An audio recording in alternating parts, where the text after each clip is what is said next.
Bonjour et bienvenue à tous sur ce nouveau temps fort des Agora Live Expérience Client. Un sujet spécial centre de contact et axé sur le management humain en tant que levier incontournable pour conjuguer performance et satisfaction client.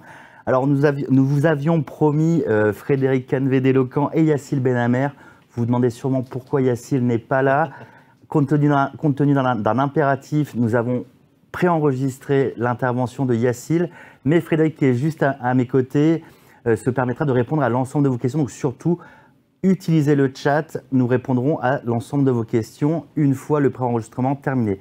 Donc pour résumer, une petite introduction pour présenter Eloquent avec Frédéric et le sujet d'aujourd'hui, un petit magnéto de 10-15 minutes et ensuite nous reviendrons pour la phase de questions-réponses. Donc Frédéric, bonjour. Bonjour Geoffroy. On va parler de centre de contact, mais avant tout, est-ce que vous pouvez nous représenter en quelques mots Eloquent? Oui, bonjour. Alors, je suis Frédéric Canvet, je suis Product Manager et chargé de projets digitaux chez Eloquent. Alors, Eloquent, pour ceux qui ne nous connaissent pas encore, on est éditeur de solutions de gestion de la relation client depuis bientôt 20 ans. On fêtera nos 20 ans cette année.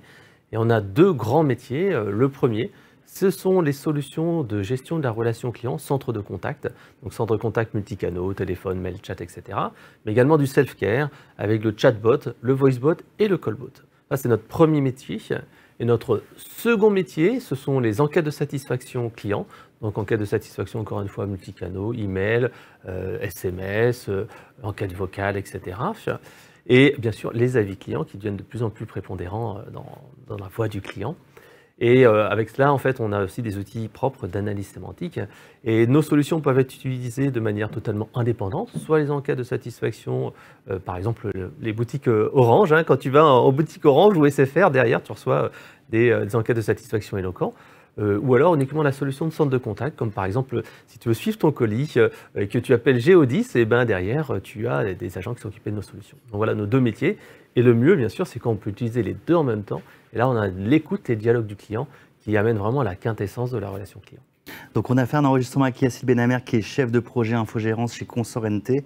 De quoi on va parler dans la keynote qu'on a préenregistrée il y a quelques jours? Alors en fait, c'est un sujet que moi j'ai vraiment apprécié avec Consort NT parce qu'ils sont vraiment, je pense, innovants et assez originaux dans leur méthode et dans leur processus dans la gestion d'un centre de contact. À chaque fois que je discute avec Yacile ou avec Jean-Philippe Morel, véritablement, je trouve qu'ils sont vraiment innovants et qu'ils arrivent à faire des choses étonnantes, à la fois au niveau de la gamification, l'organisation, de l'intelligence collective. Et ça, je trouve qu'on le rencontre très peu chez nos clients. Et surtout, ça a des impacts importants à la fois sur la performance. En pic d'appel, il nous indique que ça peut permettre de faire 20 à 30% de productivité en plus pour les agents. Ensuite, au niveau du turnover, et ça, on sait que c'est quelque chose qui est très important, les centres de contact. Dans certains services, ils ont réduit le turnover de 50%, donc c'est vraiment important. Oui, c'est énorme. C'est énorme. Et puis, bien sûr, sans toucher à la satisfaction client. Et c'est pour ça que j'ai demandé à Yazid de témoigner. Merci Frédéric. Sans plus attendre, nous allons lancer le magnéto avec l'intervention de Yacile Benamer. Posez vos questions, ne faites pas regretter la venue de Frédéric Canvet. À tout de suite.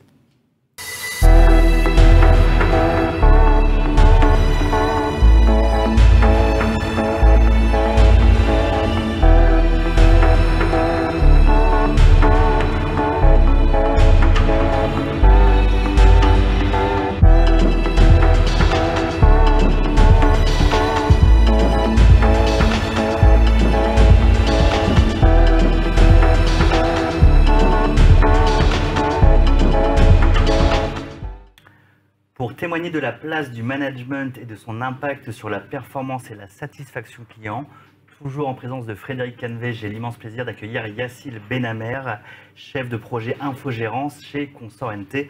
Bonjour Yacile. Bonjour et merci de votre accueil. Je vous en prie, est-ce que vous pouvez nous présenter en quelques mots ce qu'est Consort Group?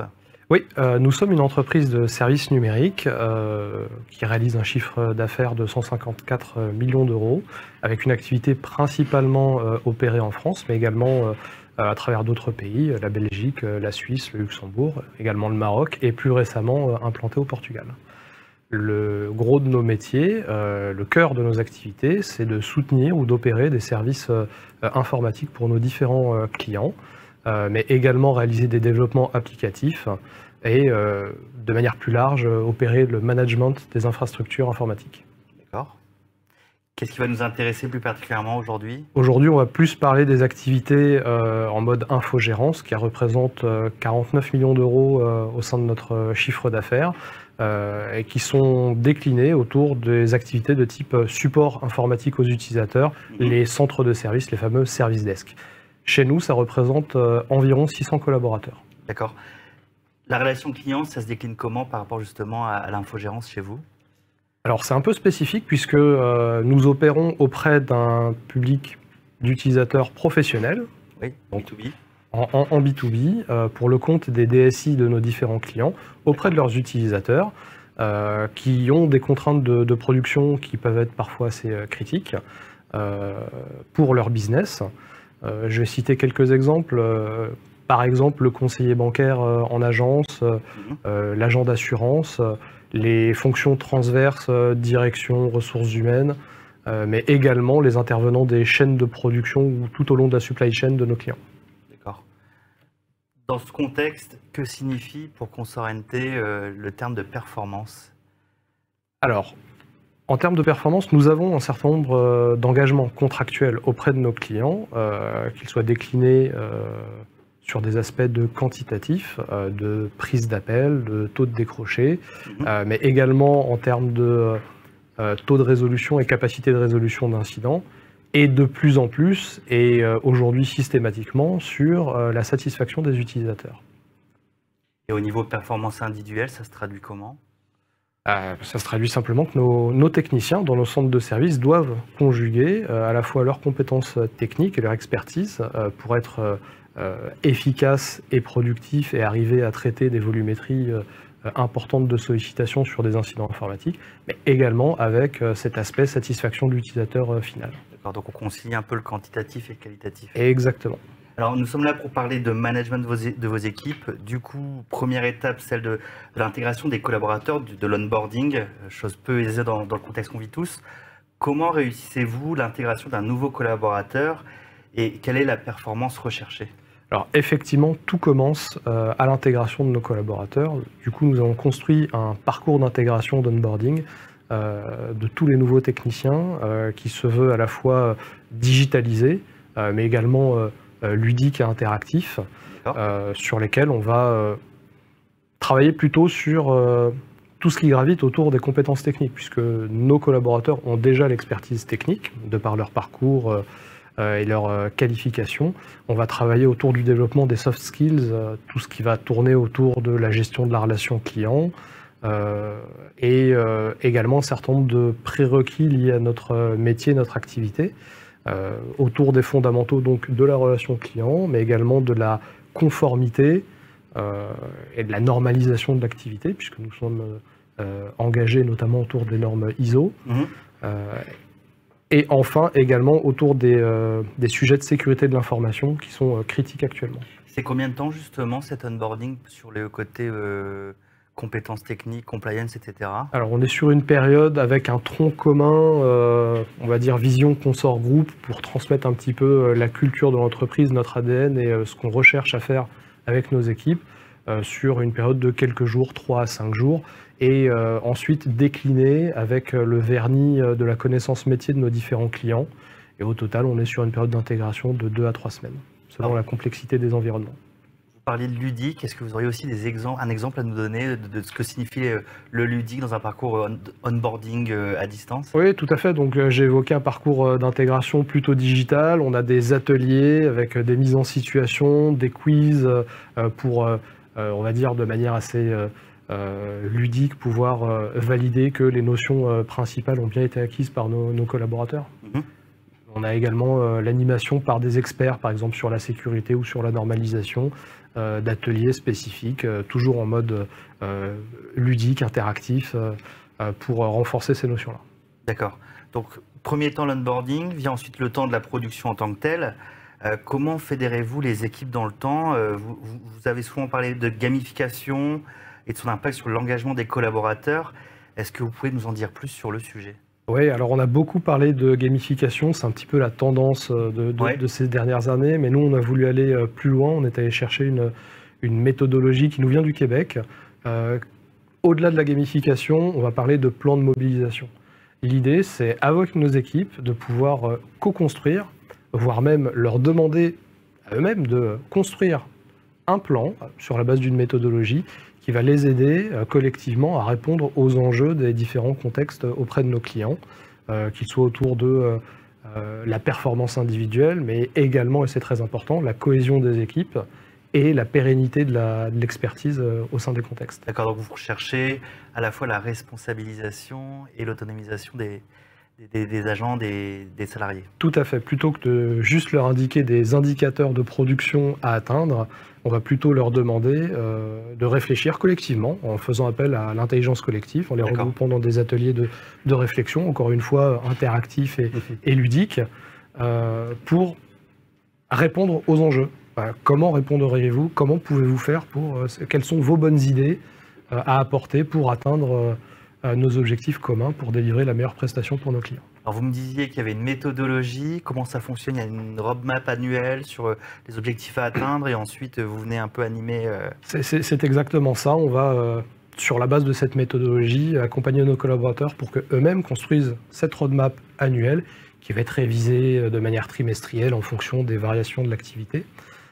Autour des enjeux et donc des périodes clés qu'on a identifiées pour réaliser plus de performance ou plus de cohésion pour se préparer justement à un pic d'activité ou plus de pérennité quand on a passé une période un petit peu délicate sur laquelle on sait qu'on va avoir un retour d'expérience à capitaliser. Vous auriez un exemple concret à nous donner justement pour parler d'engagement d'équipe dans le temps? Oui, une équipe sur laquelle j'ai pas mal intervenu pour les accompagner dans cette démarche, qui opère pour une grande banque française que tout le monde connaît.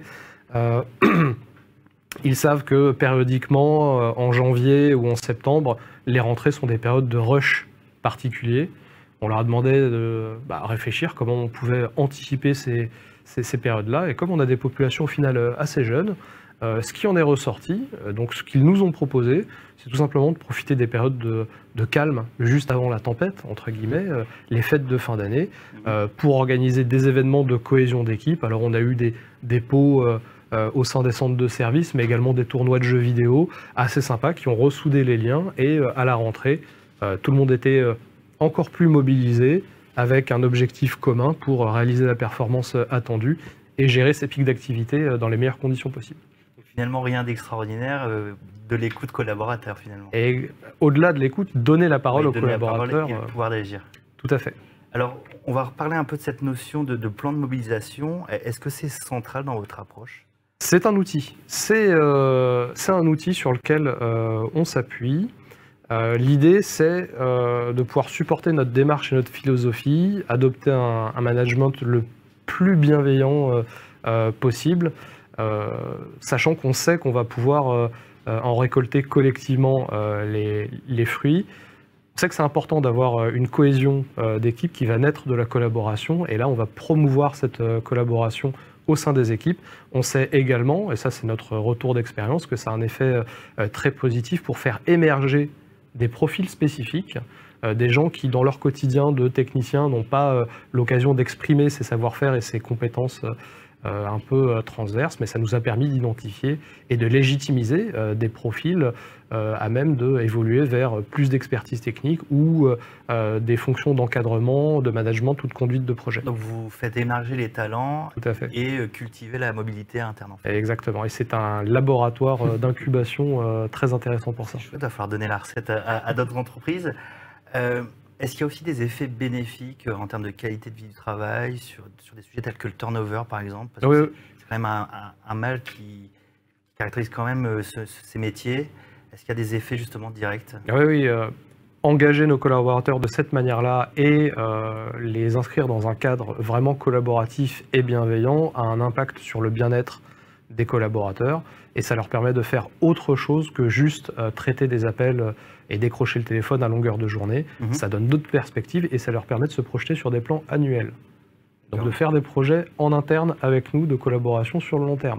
L'impact direct qu'on a pu mesurer, c'est sur le turnover, mais également sur l'absentéisme, où la première année, on a constaté une baisse du turnover et de l'absentéisme de près de 50%. Oui, c'est énorme. C'est vraiment significatif et ça nous a permis de nous conforter dans cette démarche et de se dire qu'on on est à la bonne direction.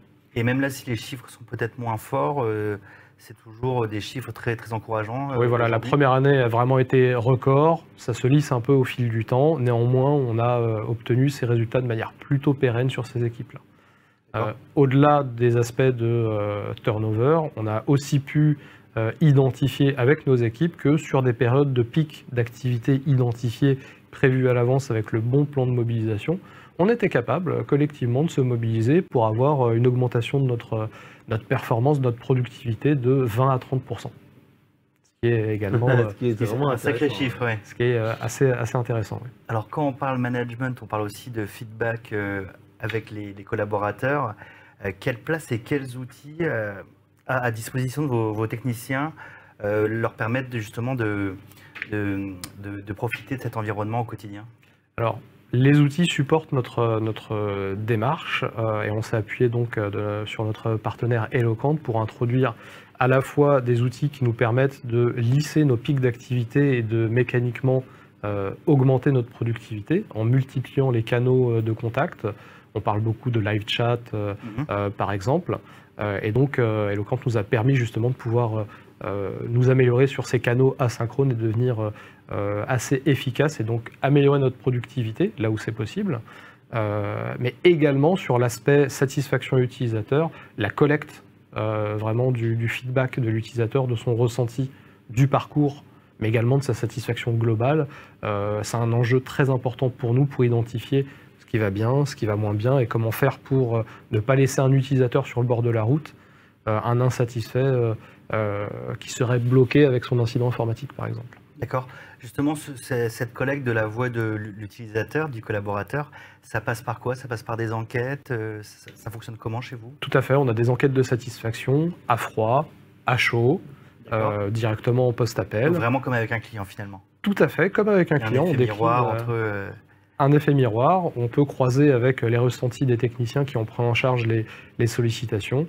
Et ensuite, en fonction des équipes, on va avoir soit un manager qui va dépouiller les réponses et traiter ces éventuelles insatisfactions, les analyser, soit sur des contextes de taille plus grande, on va avoir directement des équipes dédiées autour de la satisfaction et de la qualité. Très bien. On parle d'enquête, je me tourne vers Frédéric justement. Ce système d'enquête qui est mis en place, c'est notamment Consorente. Est-ce que c'est souvent mis en place chez vos autres clients? Alors ça se développe de plus en plus. Je dirais maintenant, chez les nouveaux clients, c'est quasi systématique parce qu'il y a deux gros bénéfices, comme tu l'as indiqué Yacine. Tout simplement, le premier, c'est détecter l'insatisfaction cachée. Un technicien peut répondre, mais peut-être que la procédure ou la manière de le dire va être mal perçue par le client. Donc là, on va pouvoir récupérer ce feedback et le corriger, comme tu l'as dit, soit par une cellule dédiée, soit par le manager. Le deuxième point qui est assez intéressant, c'est que ça permet de coacher les équipes parce qu'on ne peut pas faire de la double écoute en permanence. Et là, ça permet de voir si, par exemple, il y a des postures, des intonations, des choses comme ça qu'il faut améliorer chez le client. Donc ça, c'est la première chose. Donc l'enquête de satisfaction post-appel. Au-delà de cela, nous, ce qu'on recommande, c'est quand même de mettre en place, comme chez Consorente, un dispositif complet de voix du client, là ici c'est de voix de l'utilisateur, pour détecter cette fameuse insatisfaction cachée. Donc ça peut être de l'écoute à chaud, à froid, à tiède, par email, par SMS, etc. Et ça va permettre de récolter du verbatim, voir s'il y a des points noirs sur le parcours client, mais également aider à la formation des agents. Puisque tout simplement, en récupérant du verbatim, on va donner vraiment plus de corps, plus de vie. On va raconter une vraie histoire. Au lieu d'être une formation un peu théorique, on va vraiment rentrer dans le vif du sujet. Et ça, c'est vraiment très bénéfique. Ça permet aux nouveaux collaborateurs de rentrer. Au-delà de cela, donc les enquêtes clients, on veut aussi faire des enquêtes collaborateurs. Et ça, c'est la grosse tendance.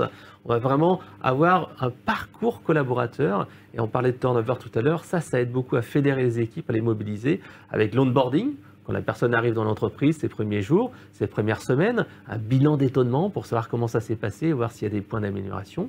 Après, des enquêtes pulse, comme vous l'avez fait, en télétravail, pour savoir s'il n'y a pas des gens qui sont un petit peu laissés sur le bord de la route, qui sont en détresse. Et là, on va vraiment les aider, les écouter. C'est extrêmement apprécié. Et bien entendu aussi, dans les entreprises, comme toujours, il y a l'offboarding. Là aussi, savoir ce qui se passe. Est-ce que c'est du management? Est-ce que c'est de l'organisation? Voilà, c'est important d'avoir ce feedback-là pour faire encore, comme chez Consorente, de l'amélioration continue. Enfin, le dernier point, et ça c'est aussi essentiel, et on l'a vu ensemble, cette partie enquête miroir. voir comment dans le parcours client, le client perçoit cette relation aux différents points de contact, mais également comment le collaborateur le perçoit. Ce qui permet de voir par exemple des points de dissonance entre un collaborateur qui pense avoir fait les bonnes choses et le client qui ne pense pas la même chose, ou un collaborateur qui essaye de faire des choses mais qui finalement n'a pas les outils ni les moyens. Et là, c'est un moyen de voir dans les process ce qu'il faut optimiser. Donc là, chez Consorente, justement, il y a un beau travail là-dessus et c'est vraiment une des entreprises qu'on prend toujours en exemple. Alors j'ai une petite question en plus avant de venir un peu sur la synthèse de ce retour d'expérience. Qui est finalement le client chez vous quand vous faites ça? Habituellement sur la CSAT, on est vraiment sur le directeur de l'expérience client, le directeur du service client ou de la relation client. Là, on est vraiment sur une optique RH, on est le parcours collaborateur. Est-ce que maintenant les RH viennent voir Eloquent en fait? Oui, de plus en plus. En fait, on a de nos clients, par exemple Kiara, qui a une direction unifiée entre les ressources humaines et la relation client. Et donc, en fait, le directeur expérience client fait partie de la direction des ressources humaines. Et donc, ça fait une unification. Et comme ça, cette vision globale de la relation client. D'accord. Et chez vous, Yacine, comment vous travaillez avec les RH? C'est un travail commun entre justement les ressources humaines pour l'approche un petit peu comment dire, institutionnelle et réglementaire, mais également le management de proximité au contact des équipes qui sont dans les opérations, on va dire dans le quotidien pour capter ces sensibilités. Alors, si on doit synthétiser le rôle du management et de son impact sur la performance de l'entreprise et de la qualité perçue de la relation client, qu'est-ce qu'on doit retenir, Yacine Benhammer? Alors moi, ce que je retiens et notre constat chez Consort, c'est qu'on a souvent tendance à opposer performance et satisfaction utilisateur. Notre vraie force et notre stratégie, notre vision, c'est vraiment de les combiner et de s'appuyer sur nos équipes, leur donner... écouter leur voix pour contribuer, partager les bonnes idées, trouver des solutions au quotidien, tous les jours, avec eux, en les engageant, en les accompagnant, pour sans cesse améliorer à la fois cette performance, mais surtout cette satisfaction utilisateur. Un point qui est important, c'est que nous opérons pour le compte des DSI de nos clients. Nous sommes la vitrine de l'informatique. On doit donc avoir... vraiment cette sensibilité sur l'image et la qualité de la prestation qui est opérée. Très bien. Encore une question, Yacine, quel chantier êtes-vous en train aujourd'hui de développer et quels seront vos actus pour les mois à venir?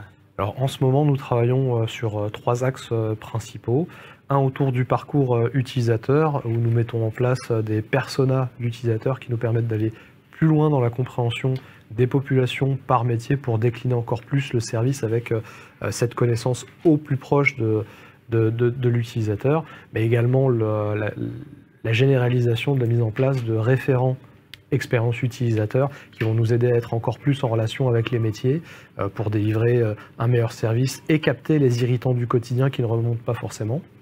On a des gros chantiers autour de l'industrialisation. C'est une tendance forte du marché, avec la mise en place de self-care, la généralisation du self-care pour les utilisateurs, multiplication des canaux de contact et disponibilité en 24/7, mais également les chatbots et le RPA.